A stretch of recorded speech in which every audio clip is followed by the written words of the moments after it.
Abra sua Bíblia comigo, por favor, em Lucas, no capítulo 2. Lucas, capítulo 2, a partir do verso 10. Eu quero ler esse texto e compartilhar algo que Deus colocou no meu coração hoje com você. Amém? Lucas, capítulo 2, verso 10 a seguir. Lucas 2, verso 10. Quem achou, diga eu amo a Bíblia. Se você não achou, diga eu também. Amém. Vamos ler então. Lucas capítulo 2, verso 10 a seguir diz assim: E o anjo lhes disse: Não temais, porque eis que vos trago novas de grande alegria, que será para todo o povo.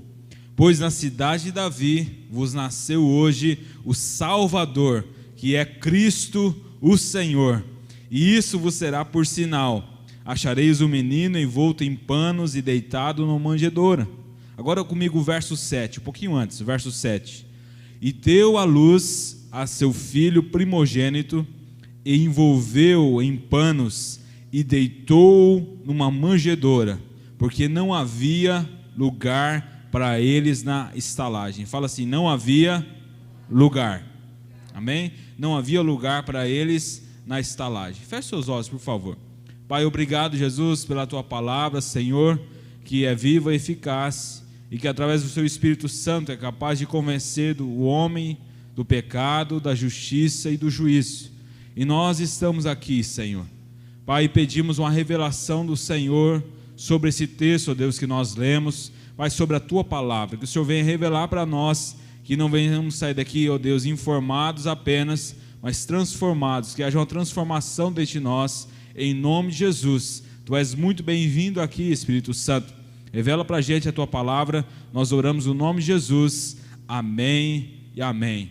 Amém, queridos? Eu quero falar num tema nessa noite sobre um lugar para a sua habitação. Fala comigo assim: um lugar para a sua habitação. Amém? E o texto que nós lemos conta um relato do nascimento de Jesus. Na verdade, é a melhor notícia que o mundo recebeu, que Jesus nasceu. Amém? E essa é a melhor notícia. E eu quero já começar fazendo uma pergunta que ficou talvez marcada no meu coração hoje. Há lugar para Ele, para Jesus na sua vida hoje? Será que há lugar de verdade? Porque nesse texto nós vemos que Jesus nasceu e não havia lugar para ele na estalagem. Você imagina isso, gente? Jesus, ele nasceu e a cidade de Belém inteira não tinha lugar para ele nascer. Não tinha estalagem, não tinha uma pousada, não tinha hotel, não tinha nada. Ele teve que nascer num estábulo, numa manjedoura. Sabe, não havia nenhuma estalagem, nenhuma pousada disponível, nenhum hotel, nada disponível para Jesus. E ficou uma pergunta marcada no meu coração: será que há lugar hoje? Será que hoje ele tem encontrado lugar para nascer nas estalagens da nossa vida? Porque ele continua a bater na porta do nosso coração e convidar para nós abrirmos a porta. O texto diz em Lucas 2, verso 7, que a gente leu, diz assim: E deu à luz a seu filho primogênito, e o envolveu em panos, e deitou numa manjedoura, porque não havia lugar para eles numa estalagem. Gente, a cidade de Belém inteira, sabe, não tinha lugar para Jesus. E aí Jesus, ele foi colocado numa manjedoura, um lugar onde os animais comiam, porque não havia lugar, uma estalagem para eles, não havia um lugar para eles se repousarem. E a Bíblia diz em Apocalipse 3, verso 20, Jesus está dizendo: Eis que estou à porta e bato. Se alguém ouvir a minha voz e abrir a porta, eu entrarei e cearei com ele e ele comigo. Então Jesus está à porta, batendo no nosso coração, e ele deseja mais do que pousar, ele deseja habitar no meu e no seu coração. Amém? Estão me entendendo aqui? Amém, queridos? Amém? Estão comigo? E uma vez eu li uma história, e hoje eu estava lembrando. Essa história dizia que uma mulher muito rica, na verdade, uma mulher riquíssima, que tinha muito dinheiro, uma mulher milionária, né? Tinha muito dinheiro, e ela tem um filho, e ela resolve então fazer uma festa de aniversário para esse filho. Imagina uma mulher rica, imagina o tamanho da festa que foi, né? Encomendou lá uma decoração bem grande, alugou brinquedos lá para as crianças, fez uma decoração, encomendou bolo, salgadinho, fez aquela festa fantástica, sabe? E a criança ia comemorar 2 anos de idade. E aí chegou o dia da festa, na hora da festa, começou a chegar os convidados. E a mulher então, os convidados perguntavam para a mãe, né, da criança: ô senhora, onde que está o menino? Onde está o aniversariante? E a mulher começou a se justificar: não, eu deixei ele lá em casa, porque ele é muito chatinho, começa a chorar e dá trabalho, sabe? Aí não para quieto. Eu deixei lá em casa com a babá lá, cuidando, porque ele fica andando para lá e para cá, sabe? Não deixa a gente conversar, não fica dando trabalho, faz necessidade na roupa, tem que ficar trocando, né? Então, para evitar a fadiga, eu deixei ele lá em casa, e a babá cuidando dele, e aí a gente veio na festa dele, né? Mas você pode trazer o presente aqui, porque eu recebo e eu dou para ele depois. Não é estranho? Não é estranho comemorar a festa de aniversário sem a presença do aniversariante? É extremamente estranho, né? Porque se comemora o aniversário de alguém que está completando mais um ano de vida. Agora, se o aniversariante não está no próprio aniversário, o que nós vamos comemorar? E eu estive refletindo um pouco sobre isso. Quantas vezes, gente, nós fazemos o mesmo com Jesus? Nós fazemos o mesmo. Quantas vezes nós não fazemos o mesmo com Jesus ao vivermos a nossa vida? É Ele que nos deu vida, mas vivemos a nossa vida para nós mesmos e deixamos fora, sabe? A gente começa a viver para o nosso bel prazer, viver para o que dá na teia, e começa a viver dia a dia, e a gente acha que é dono da vida, a gente é dono dos nossos dias. Mas a Bíblia diz em Efésios capítulo 2, verso 1, que Ele nos deu vida, estando nós mortos ainda em nossos pecados e delitos. Sabe, gente, nós estávamos mortos. Sabe o que é morto? Morto não faz nada, sabe? Morto é morto. Fica inerte, sabe? Não tem como escapar daquela situação. E a Bíblia revela que a nossa condição era de morto, espiritualmente falando. O pecado, a Bíblia diz que trouxe separação entre nós e Deus. Não foi Deus que separou da gente, foi nós que separamos de Deus por causa do pecado. O pecado nos trouxe separação, e a Bíblia diz que nós estamos mortos então em nossos pecados e delitos. Havia uma condenação sobre nós, uma condenação eterna, e não tinha jeito nenhum da gente sair dessa condição, porque a Bíblia diz que as nossas obras perante Deus são como o trapo de imundície. Então, nada que eu faça pode resolver um problema maior na minha vida, que é o pecado. Então, não há nada que eu possa fazer para receber a salvação, porque eu não mereço salvação. Eu pequei contra um Deus eterno, então a minha punição é uma punição eterna. Então, não tem como então eu me aproximar desse Deus, não tinha como, não havia jeito. E a gente estava morto, e morto não acha ninguém, morto não tem como procurar ninguém. Cara, mas Deus nos achou, sabe? A Bíblia diz que Ele nos deu vida. Nós estamos mortos em nossos pecados e delitos, e a gente acha que é dono da vida, que é dono dos nossos dias, e a gente começa a viver para nós mesmos. O que eu vou fazer hoje? O que eu posso investir hoje? O que eu vou fazer isso? Eu vou fazer aquilo, eu vou fazer aquilo outro, e a gente começa a viver do nosso jeito, da nossa forma, e nós esquecemos que o dono da vida, que governa a nossa vida, a gente não sabe como vai ser o dia de amanhã, a gente não sabe quantos dias a gente vai viver aqui nessa terra, porque a nossa vida pertence a Ele. E será que nós temos dado lugar para Jesus? Porque Deus provou o seu amor para conosco, sendo nós ainda pecadores. Jesus morreu por nós numa cruz em que nós éramos ainda pecadores, ou seja, Ele não esperou a gente ficar um ser humano bonzinho, né? Não, o Rafael agora tá bonzinho, vou dar uma chance para ele. Cara, Ele amou eu, sendo um miserável pecador. Um miserável pecador. Eu não merecia esse amor, você não merecia, nós não merecíamos esse amor, mas Ele se entregou por nós à cruz do Calvário. A Milena disse, João 3,16, porque Deus amou o mundo de tal maneira, que deu seu Filho unigênito, para que todo aquele que nele crê não pereça, mas tenha a vida eterna. Sabe, o amor de Deus foi tão grande, tão fantástico, tão majestoso, tão surpreendente, que eu não sei o que Ele viu em mim, não sei o que Ele viu em você, mas Ele resolveu nos amar, gente. Ele resolveu. Você pode dar uma glória a Deus por isso? Amém? Ele resolveu amar a gente.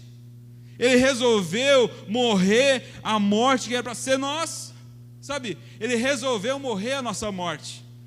E a vida, para muitas pessoas, não passa de um tempo a ser curtida aqui na terra. E muitos vivem a vida de forma que acham certo, como se fossem donos dos seus dias. Mas Jesus, muitas vezes, está tão longe dos nossos dias. E a pergunta é para mim e para você, qual o lugar que Jesus ocupa em sua vida? Isso tem que ficar martelando no nosso coração diariamente. Qual o local que Jesus tem ocupado na minha vida? Será que Jesus tem ocupado o primeiro lugar? Será que Jesus tem sido o centro da minha vida? Ou eu tenho colocado Jesus, se der tempo eu vou ter um relacionamento com Jesus, se der tempo eu vou orar, se der tempo eu vou jejuar, se der tempo eu vou ler a Bíblia. Quanto tempo você não ora mais, meu irmão? Quanto tempo você não lê a Bíblia? Quanto tempo você não jejua? Sabe, o jejum eu acho interessante, porque muitas vezes a gente quer jejuar para querer algo de Deus. E eu aprendi recentemente que o jejum é para nós demonstrarmos que nós temos saudades de Deus, saudades da presença de Deus. Então eu não jejuo porque eu quero algo de Deus, eu jejuo porque eu quero conhecer mais a Deus, eu quero me aprofundar mais nele, eu quero crescer na presença dele. Então nós precisamos desejar o crescimento de Deus. Amém? Estão me entendendo? E será que Jesus tem ocupado o primordial na nossa vida? Será que Jesus, qual o lugar que Jesus tem ocupado na sua vida? Para Deus cumprir o seu propósito de trazer Jesus ao mundo de uma forma corpórea, humana, Ele precisava fazer isso através de uma mulher, sabe? E Deus escolheu uma jovem lá de Nazaré, chamada Maria. Maria, ela foi realmente uma mulher segundo o coração de Deus, que amava a Deus acima de todas as coisas.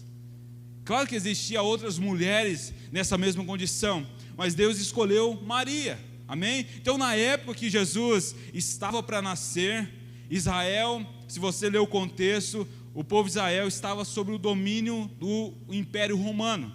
Então o Império Romano era um império que oprimia os judeus. Israel então estava sob esse domínio de Roma.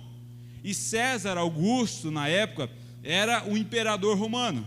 E esse imperador romano, chamado César Augusto, ele faz um decreto, ele faz uma lei ordenando o recenseamento de todas as províncias. Ou seja, recenseamento é uma operação administrativa que consiste em determinar o número de habitantes de um país, de um estado, de uma cidade, com descrição de sexo, masculino, feminino, descrição da nacionalidade, descrição também da profissão. É o mesmo que censo, é quando a gente faz um censo para saber quantos habitantes tem em Carapó, por exemplo. Então, o governo romano, César Augusto, que era o imperador, ele baixou esse decreto, que todos então, as pessoas, elas tinham que ir no lugar que elas nasciam, para fazer esse recenseamento. Então as pessoas e as famílias, elas tinham que se recensear no posto militar instalado na cidade onde eles haviam nascido. E aí José, marido de Maria, ele havia nascido em Belém. Então José e Maria, eles viajam então para cumprir um dever cívico. Muito embora Maria já estava prestes a dar à luz, então Maria já estava na hora de ganhar o menino Jesus.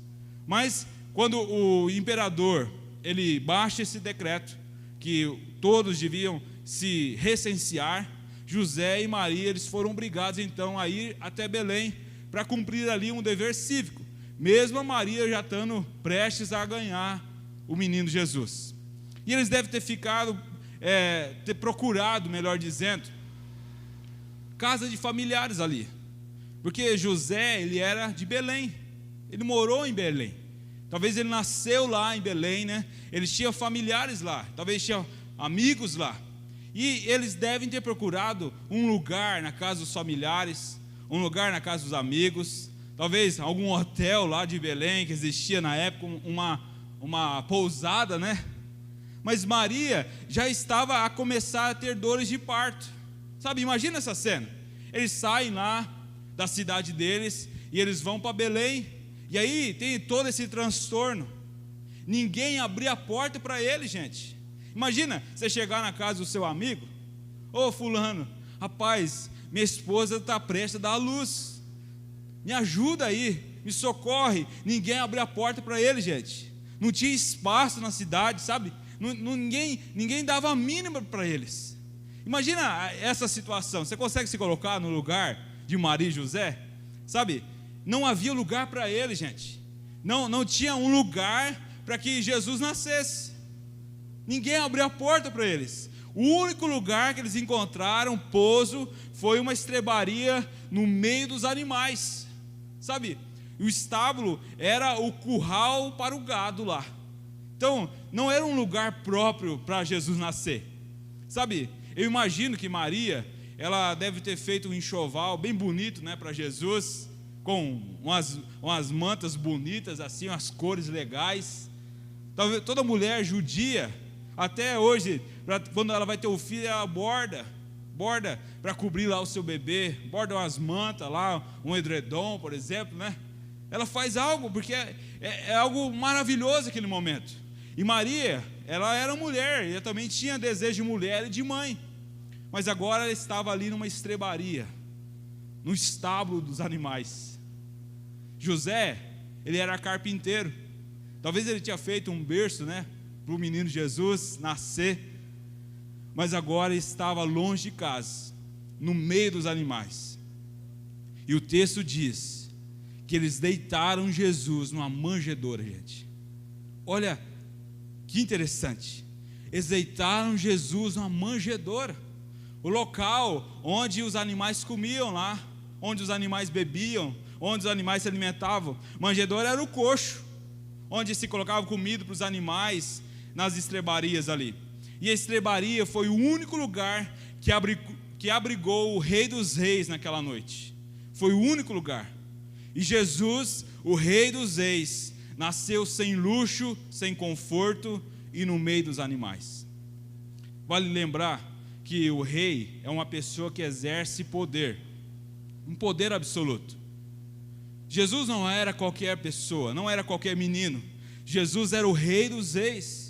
Os profetas no Antigo Testamento haviam predito já, previsto que ele viria. Então era um acontecimento histórico, sabe, gente? Jesus era o Rei dos Reis, tanto é que no ministério de Jesus o pessoal começou a chamar ele de Emanuel, Deus conosco. Era o próprio Deus andando com eles. Então, além de ser o Rei dos Reis, Jesus era Deus. Jesus não era qualquer um, sabe?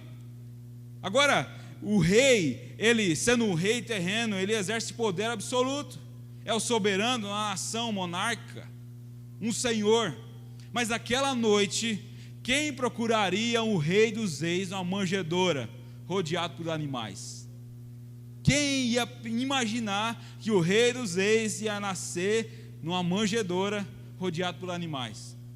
Mas Mateus, no capítulo 2, nos conta que os magos do Oriente, eles avistaram uma estrela no céu, uma estrela que apontava para o nascimento de Jesus. E eu acho muito interessante esses magos, cara, porque eu imagino a fé deles, sabe? Os magos do Oriente, eles seguem a estrela que eles avistam no céu até Belém. Eles estão lá no Oriente e eles vão até Belém. E aí eu pesquisei, né? Qual que é a distância do Oriente até Belém? Qual que fica essa distância? E aí os estudiosos dizem que é cerca de 1.600 quilômetros, sabe? Esse dia, no começo do ano, a gente foi lá para Santa Catarina e dá mais ou menos uns 1.000 quilômetros daqui lá. E você chega lá cansado já, né? De carro, cansado. Demora o dia todo, às vezes não chega no mesmo dia por causa do trânsito. Mas esse pessoal andou 1.600 quilômetros para adorar ao rei. E naquela época não tinha carro. Eles foram de camelo, 1.600 quilômetros de camelo. E nós, queridos, parece tão difícil hoje em dia sairmos da nossa zona de conforto para adorarmos o Rei dos Reis, ou para sermos os seus pés em direção aos necessitados. Isso aqui nós, qual o lugar que Jesus tem ocupado na nossa vida? Porque Jesus era tão importante para esses magos do Oriente, que eles deixaram tudo que eles estavam fazendo e foram de camelo até Jesus, cerca de 1.600 quilômetros de distância, para adorar o rei, para seguir uma estrela que Deus havia dito para eles. Eles estavam seguindo essa estrela, e eles chegaram lá para ver, adorar o Rei dos Reis. E nós? Qual tem sido a importância de Jesus na nossa vida? Qual tem sido? Eles viajaram 1.600 quilômetros de camelo para encontrar com Jesus. Sabe, era costume, nunca ninguém visitar um rei sem levar presentes para ele.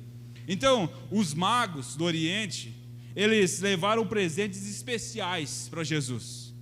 E presentes que tinham também o sentido espiritual. Eles levaram ouro, e ouro significa que Cristo reinará como rei. Esse era o significado do presente ouro que Jesus recebeu. Eles levaram também incenso. Incenso era usado como uma mistura para quem ministra como sacerdote. Então eles reconheceram Jesus como sumo sacerdote. Estão me entendendo? Amém? Então eles levaram ouro, incenso e mirra. Mirra é uma substância amarga, e eles simbolizavam então a morte de Jesus. Então eles estavam predizendo já que Jesus morreria no seu lugar, no lugar dos nossos pecados. Amém? Então eles vão até Jesus, andam tudo isso, e ainda levam presentes para Jesus. Será que nós temos presenteado o Rei dos Reis na nossa vida? O salmista Davi, ele fala: o que darei eu ao Senhor por todos os teus benefícios para comigo, cara? O que a gente tem feito para esse Deus tão gracioso, esse Rei tão glorioso, esse alguém que morreu no nosso lugar, que pagou nossa dívida? O que a gente tem feito, o que a gente tem oferecido a esse Rei? Davi, ele entende isso, ele fala: o que darei eu ao Senhor por todos os teus benefícios para comigo? Aqueles magos do Oriente, eles viajaram todo esse tempo, toda essa distância, e eles levaram ouro, incenso e mirra. Mas também nesse contexto surgem também os personagens, os pastores de Belém. Um anjo aparece para os pastores que estavam apacentando lá um rebanho. Um anjo apareceu para os pastores de Belém, que estavam lá no campo guardando o seu rebanho. Lucas 2, verso 10. Projeta para mim, Lucas 2, 10.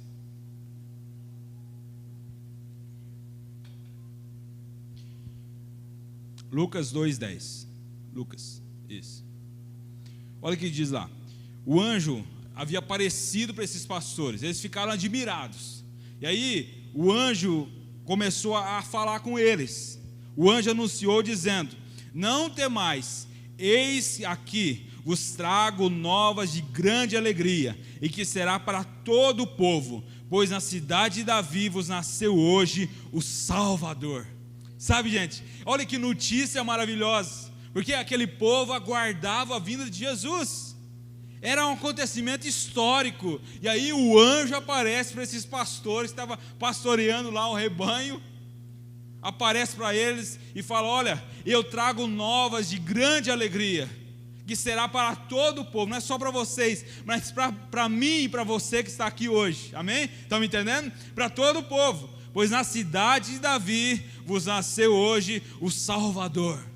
E quando o anjo acabou de dar a notícia, né, a notícia mais esperada de todos os tempos, que Jesus havia nascido, a Bíblia diz no verso 13, Lucas 2,13: e no mesmo instante apareceu com o anjo uma multidão dos exércitos celestiais, louvando a Deus e dizendo. Olha aqui que o coral, apareceu um coral de anjos, sabe? E o coral de anjos cantava no verso 14: glória a Deus nas alturas, glória a Deus nas maiores alturas, paz da terra, boa vontade para com os homens.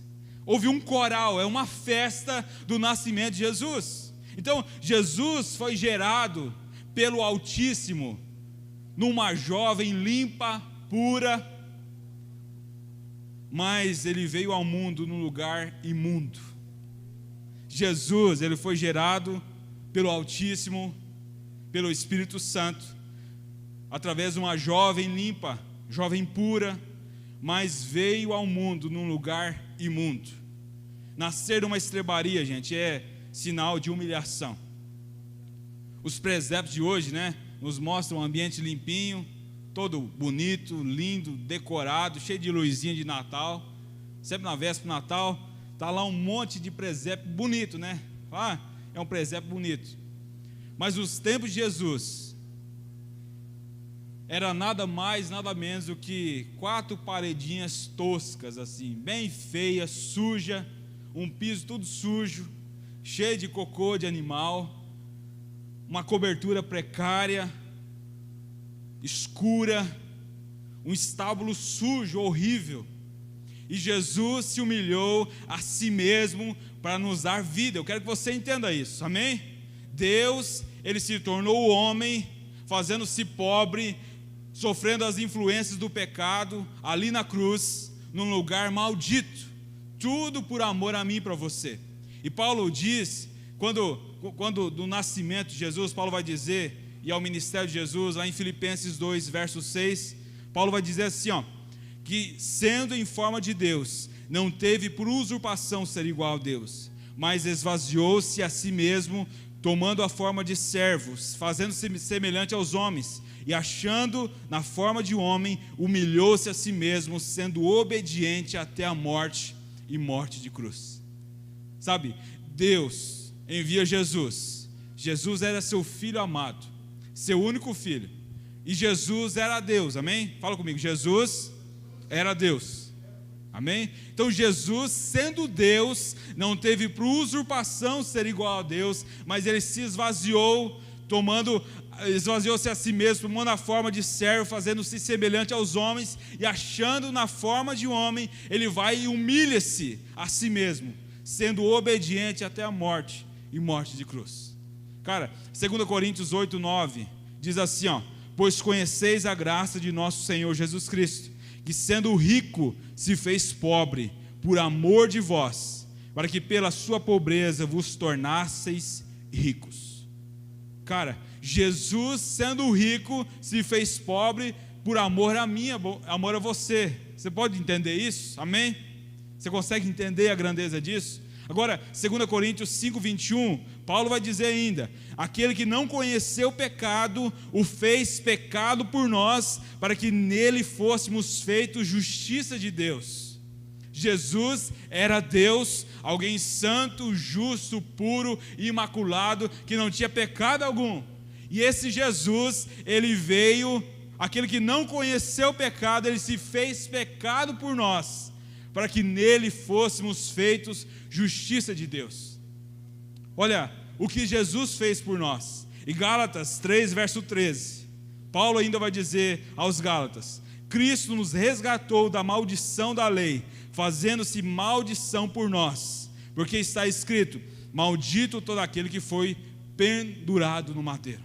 Cara, Cristo nos resgatou da maldição da lei. A gente estava condenado ao inferno. O pecado já era suficiente para nos levar ao inferno direto.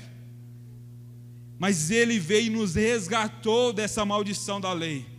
Ele rasgou todo escrito de dívida que havia sobre nós.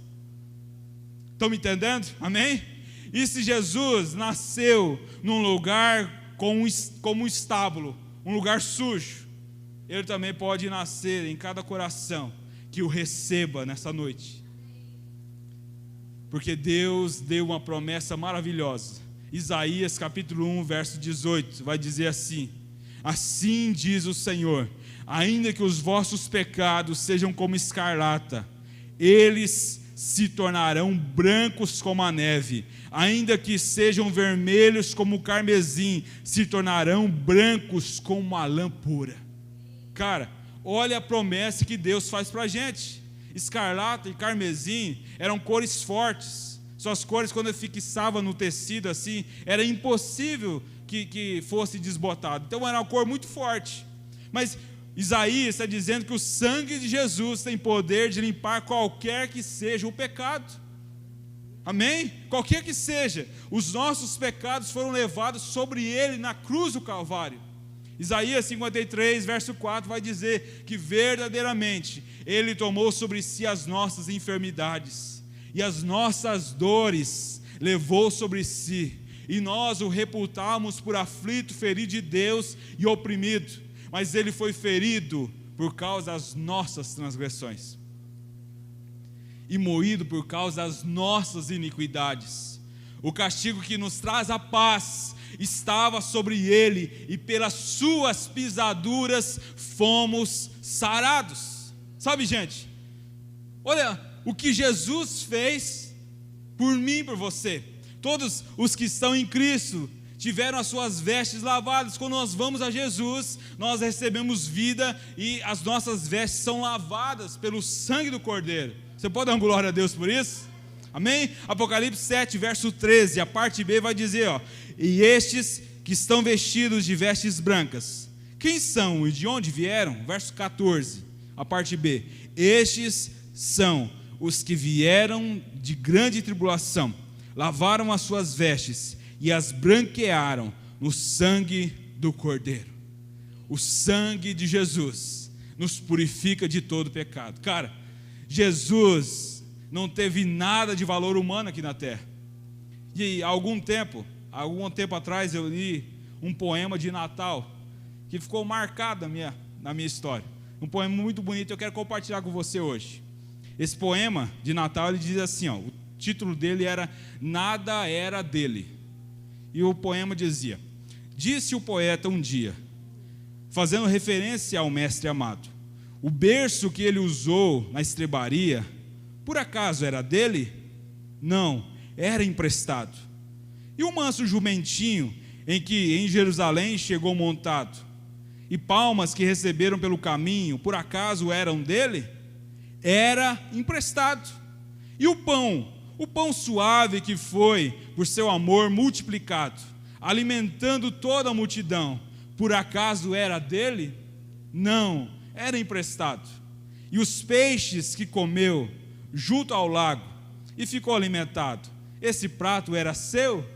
Não, era emprestado. E o famoso barquinho, aquele barco em que ficou sentado, mostrando à multidão qual o caminho, por acaso era dele? Não, era emprestado. E o quarto que ele ceou ao lado dos discípulos, ao lado de Judas, que o traiu, de Pedro, que o negou, por acaso eram dele? Não, era emprestado.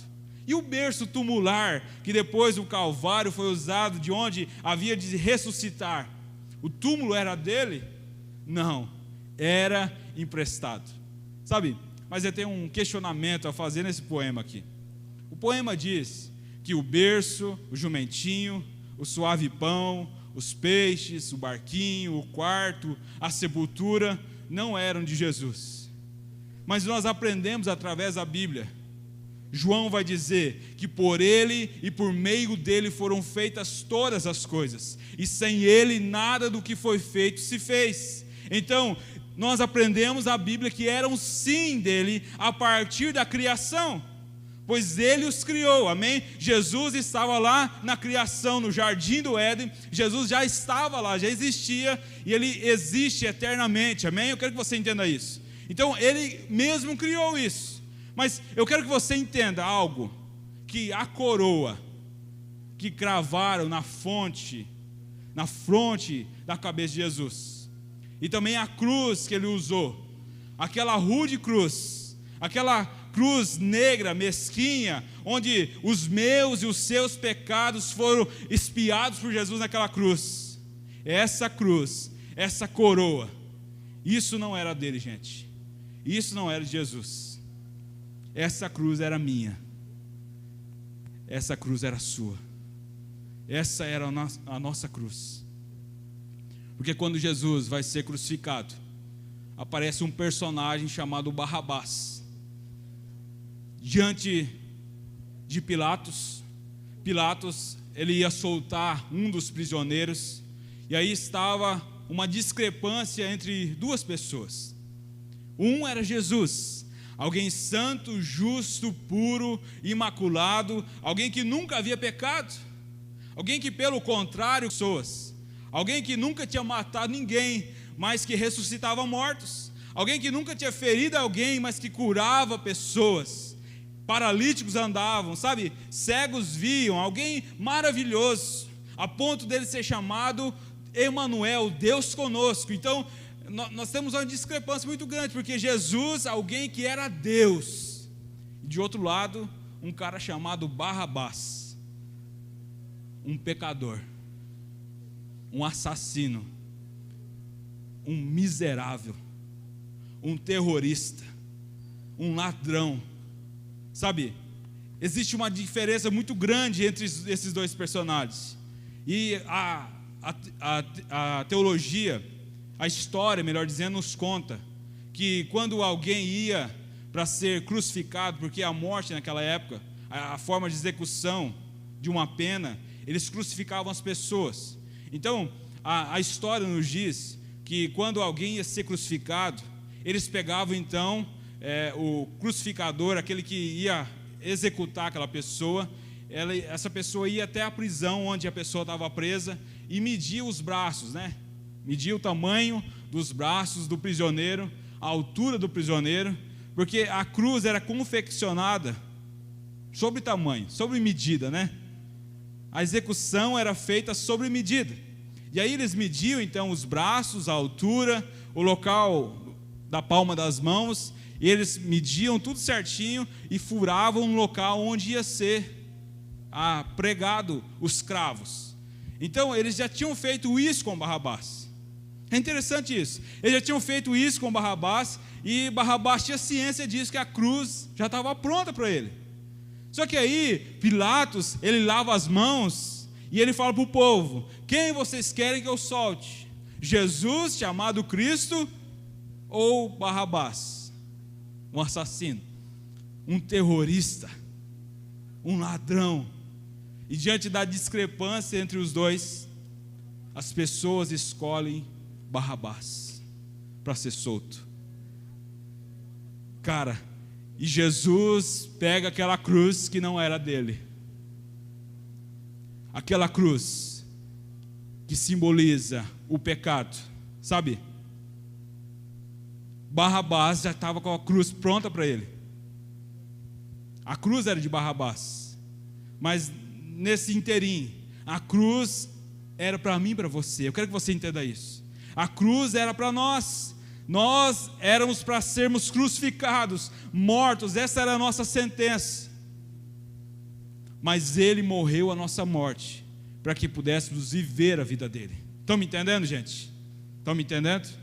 Ele morreu a nossa morte para que pudéssemos viver a vida dele. Ele assumiu o nosso lugar, ele se humilhou, tomou a forma de homem, esvaziou-se a si mesmo, se humilhou, não teve por usurpação ser igual a Deus, e ele assumiu uma morte que era minha e era sua, uma morte de cruz. E naquela cruz do Calvário, Jesus cravou lá as nossas dívidas. O nosso pecado recaiu sobre Jesus. E é por isso que quando nós vamos até Jesus, nós recebemos vida, recebemos esperança. Nós andamos então em novidade de vida, porque quando nós vamos a Ele em arrependimento e fé, Ele perdoa os nossos pecados. Cara, e 2021 anos se passaram, e Ele continua buscando um lugar para a sua habitação. Agora não mais um bebê nascido lá em Belém. Esse bebê nasceu, cresceu, morreu, venceu a morte. A Bíblia diz que ele ressuscitou e está vivo com provas infalíveis. Ele ressuscitou, ele subiu ao céu, mas o seu plano continua vivo pelas nações, de habitar em cada coração vazio. Esse é o desejo de Deus, habitar em nosso coração, não só no sábado, não só no domingo, não só aqui dentro da igreja, mas por todos os dias da nossa vida. E será que nós temos um lugar para a habitação de Jesus? Porque quando a gente concede esse lugar para Jesus habitar, o pecado tem que sair. Sabe, as velhas práticas têm que sair. Porque nós precisamos andar em novidade de vida, olhando firmemente para o autor e consumador da nossa fé, chamado Jesus Cristo. E quando nós temos Ele habitando no nosso coração, o pecado não pode habitar, porque nós fomos chamados. A Bíblia diz lá em 1 Pedro 2,9, que nós somos a geração eleita, a nação santa, o povo exclusivo de Deus, para anunciar as grandezas daquele que vos chamou das trevas para a sua maravilhosa luz. Então, gente, nós estávamos em treva e nós fomos chamados para a luz de Jesus. Amém? Estão me entendendo? A gente estava escuro lá, em trevas, e nós fomos chamados para a luz de Jesus. E quando nós vamos para a luz, quando nós recebemos a luz dentro de nós, o pecado não pode permanecer. Se Jesus é o centro da nossa vida, é necessário renunciar ao pecado. A Bíblia diz que quem quer ser discípulo de Jesus precisa renunciar tudo que for preciso, carregar a cruz e seguir a Ele. Em Apocalipse 3,20, Jesus não estava falando ali para pessoas ímpias. Não, Jesus ali em Apocalipse 3,20 estava falando para uma igreja de Laodiceia. Sabe, uma igreja que achava que estava tudo bem com ela, mas que era morna. E Jesus disse que estava do lado de fora dela, gente. Olha, Jesus não está falando para o ímpio, Jesus está falando para a igreja que estava morna, que Jesus estava tão indignado com ela que estava a ponto de vomitar da boca dele. Por quê? Porque ela falava algo que não praticava. Ela vivia de aparência, ela vivia de uma forma que não condizia com o cristianismo. Eu quero que você entenda isso. Ela era morna, ela não era quente nem fria. Ela estava em cima do muro. Ela estava dizendo que representava Jesus, mas estava vivendo uma vida mundana. E Jesus fala: eis que estou à porta e bato.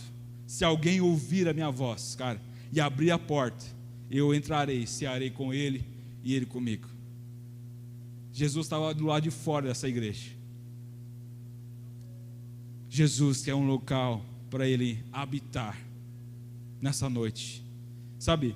E hoje é tempo de nós refletirmos em que lado Jesus está na nossa vida. Será que Jesus está do lado de dentro ou Jesus está do lado de fora? Não viva a vida sem o autor e o dono da vida. A gente não pode viver como aquela mãe, né, que fez uma festa para o menino, chamou os convidados. A gente não pode viver dessa forma, porque a gente não pode viver a vida sem que o autor da vida determine como vai ser a nossa vida. Faça como os pastores, né, lá que estavam apacentando o rebanho, os magos lá do Oriente, como eles fizeram. Decida honrar a Deus nessa noite e adorar o Rei dos Reis e dar a Ele presentes. Sabe, nós precisamos tomar uma decisão, porque o Rei dos Reis está bem pertinho de você. O que você vai oferecer a Ele nessa noite? Ouro, incenso, mirra? Não, Ele não quer isso nessa noite. Ele quer uma habitação, Ele quer o seu coração. Sabe, a manjedoura onde Jesus foi colocado quando Ele nasceu lá, era o local onde os animais comiam. Já estou encerrando. Era um animal onde os animais comiam, bebiam água, se alimentavam. Só que aí Jesus, durante o seu ministério, lá em João, capítulo 6, verso 35, olha o que Jesus disse: eu sou o pão da vida. Aquele que vem a mim jamais será fome, e aquele que crê em mim jamais terá sede, gente. Jesus nasceu numa manjedoura onde os animais comiam. lá o local onde eles bebiam a água, se alimentavam. Nós, quando vamos até Jesus, que é o pão da vida, nós somos saciados, sabe? Nesse local da manjedoura, quando nós vamos até Jesus, nós não temos fome, nós não temos sede, porque nós somos saciados na nossa sede espiritual. Nós somos saciados de sede e na nossa fome. Nós ficamos alimentados quando nós vamos a Jesus, porque Ele é o pão da vida. Aquele que vai até Ele jamais terá fome, e aquele que crê nele jamais terá sede. E Ele quer saciar a sua fome e a sua sede espiritual nessa noite. Sabe, a gente tenta saciar o desejo da nossa alma em tantas coisas, talvez em jogos, no celular, em livros, né? Talvez são bons, mas a gente começa a saciar o nosso desejo nisso, uma sede de conhecimento teológico talvez, ou humano, e a gente começa a saciar isso, e a gente fica com mais sede. É como se fosse uma cisterna rota, rachada, que não retém água. Mas quando nós vamos no autor da vida, gente, quando nós vamos no pão da vida, nós somos alimentados. Quando nós vamos na fonte da água da vida, nós recebemos vida e nós somos saciados na nossa sede espiritual. E Ele quer saciar a mim e você nessa noite. Ele quer nos saciar, sabe? Ele deseja muito mais do que pousar no seu coração, Ele deseja habitar. E a gente precisa tomar uma atitude nessa noite. Que darei eu ao Senhor por todos os benefícios que Ele tem para comigo? Deus tem sido tão misericordioso, tão bondoso com a gente. Ele nos amou de uma forma espetacular, extraordinária, extravagante. Ele nos amou de uma forma magnífica. E o que eu posso oferecer a Ele por todos os benefícios que Ele tem feito por mim? Cara, o que você pode oferecer a Ele por todos os benefícios que Ele tem feito por você? O que a gente pode oferecer a esse Deus gracioso que resolveu amar um miserável pecador como eu? O que a gente pode oferecer a esse Deus tão grande, tão majestoso? O que a gente pode oferecer a Ele? Ele não merece menos do que o melhor de nós. Sabe, a nossa melhor dedicação, a nossa melhor inteligência, o nosso melhor tempo, as nossas melhores atitudes, as nossas melhores ações. Ele merece o melhor de nós. E o desafio hoje é dar a Ele o melhor de nós, o seu coração, o centro da sua vida. Eu gostaria que você se colocasse em pé, por favor. Feche seus olhos. Quero que você reflita nisso nessa noite, porque é uma mensagem que talvez simples, né? Mas que pode mudar a história da nossa vida, o curso. Um lugar para a sua habitação. Será que nós temos dado esse lugar para Jesus? Será que Jesus tem sido o centro da nossa vida? Será que nós temos oferecido a Ele o melhor ou temos oferecido o resto a Ele? Qual tem sido a nossa atitude diante de Deus, gente? Desse Deus gracioso, desse Deus misericordioso, desse Deus que tem feito tudo por nós. Porque se Ele habita dentro de nós, nós precisamos nos afastar do pecado. A gente precisa renunciar a tudo que for necessário por esse Deus maravilhoso. E qual tem sido a minha e a sua atitude? Quanto tempo você tem orado por dia? Quanto tempo você tem lido a Bíblia? Quanto tempo você tem jejuado num ano? Como tem sido a sua vida com Deus, gente? Sabe, isso demonstra a sua atitude. E qual que é a sua atitude? Você tem dado lugar para a habitação do Senhor? Ou você quer que Ele habite só aos domingos, só quando você achar que é bom? Qual tem sido a sua atitude? Pai, obrigado, Senhor, pela Tua palavra nessa noite. Pai, nós queremos abrir o nosso coração nessa noite. A Tua palavra diz, Jesus, que o Senhor está à porta batendo, Senhor. Pai, nós escutamos a Sua voz hoje aqui, e nós queremos abrir a porta do nosso coração, Senhor, Pai, que o Senhor possa vir, ó Deus, de encontro à nossa vida e habitar, ó Deus, no nosso coração. Pai, que possamos ter comunhão contigo, Jesus, não só aqui no templo, mas que venhamos ser o templo do Senhor, ó Deus, e termos comunhão contigo, Jesus. Pai, que possamos ir à fonte da água viva, que possamos receber o pão que sacia a nossa fome, Senhor, que possamos receber essa água, a água da vida que sacia, Senhor, a nossa sede espiritual, que possamos triunfar, ó Deus, na graça e no conhecimento, Senhor, que possamos avançar, Jesus. Pai, obrigado, Senhor, nessa noite nós somos gratos a Ti, pelo Teu muito amor, ó Deus, com que o Senhor nos amou, que o Senhor se entregou por nós naquela cruz. Pai, nessa noite, Jesus, Pai, nós entendemos que nós precisamos oferecer algo ao Senhor, não algo, Senhor, que vai tentar pagar pelo que o Senhor fez, porque nada que nós fazermos, ó Deus, nessa terra é capaz, ó Deus, de pagar nem 1% daquilo que o Senhor fez por nós.